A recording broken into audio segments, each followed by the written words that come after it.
Nah, ini ada pemirsa sebuah kisah inspiratif dari seorang anak buruh tani di Kendal, Jawa Tengah yang sukses menjadi miliarder. Nah, ia itu jeli untuk memanfaatkan bahan baku daun cengkeh yang banyak ada di desanya untuk diolah dan dijadikan essential oil. Seperti apa kisahnya? Ini dia inspirasinya.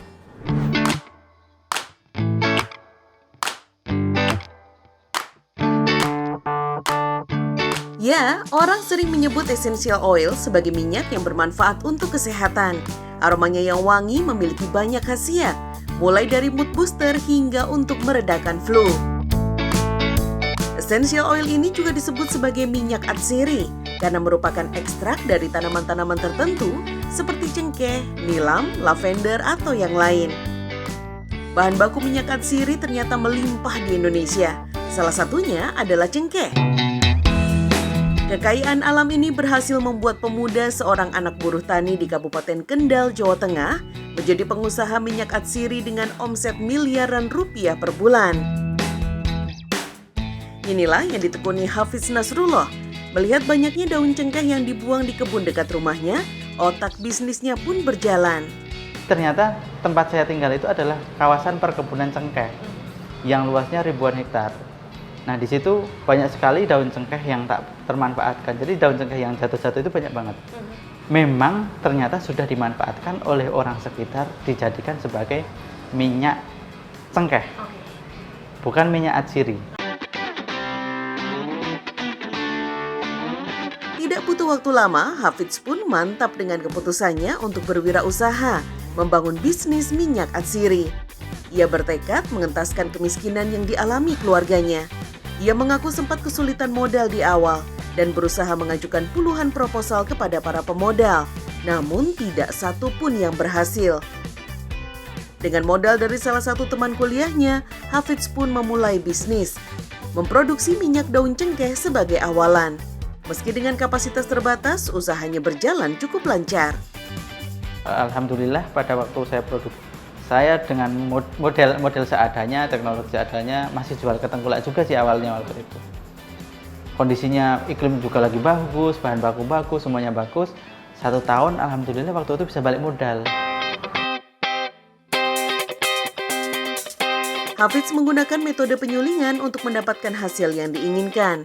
Penyulingan dilakukan dengan memasukkan daun-daun kering yang kemudian dipanaskan menggunakan uap. Uap yang terkondensasi akan menjadi cair dan selanjutnya ditampung dalam wadah untuk memisahkan air dan minyak. Kita 100% daun cengkeh dan nggak ada penambahan kimia sedikit pun. Jadi semuanya kita natural dan kita nggak pakai teknologi listrik juga. Kita semuanya masih menggunakan tradisional. Bahan bakar yang kita gunakan juga bahan bakar dari sisa limbah daun cengkeh yang habis produksi kita gunakan untuk bahan bakar. Jadi nggak ada limbah bahan bakar yang tersisa di sini. Dalam sekali penyulingan dengan menggunakan 300 kg daun cengkeh, ia mampu menghasilkan 10 kg minyak atsiri.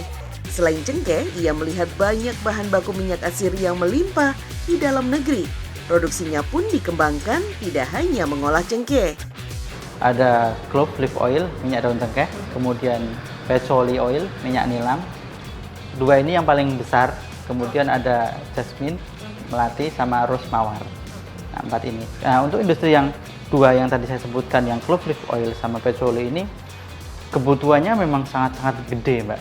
Artinya untuk industri kosmetik kita tahu seperti apa, industri farmasi, kemudian industri makanan, dan industri parfum. Harga setiap minyak pun berbeda. Minyak cengkeh dipatok seharga Rp150.000 per kilogram. Sedangkan minyak nilam harganya Rp350 hingga Rp600.000. Minyak melati dipasarkan di angka 30 hingga 90 juta rupiah per kilogram. Sementara minyak mawar adalah yang paling mahal karena mampu menembus angka lebih dari 100 juta rupiah per kilogram. Industri pengolahan minyak atsiri di Indonesia telah ada sejak zaman penjajahan.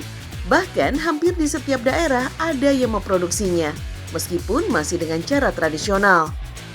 Sejak 5 tahun terakhir, permintaan minyak atsiri justru datang dari mancanegara seperti Singapura, Jerman, Swiss, Prancis, hingga Amerika Serikat. Informasi tersebut menutup perjumpaan kita di hari ini. Insya Allah kita ketemu lagi setiap hari Senin sampai Kamis. Tetap sehat, tetap semangat, jangan lupa jaga prokesnya, dan selamat potong kurban. Wassalamualaikum warahmatullahi wabarakatuh.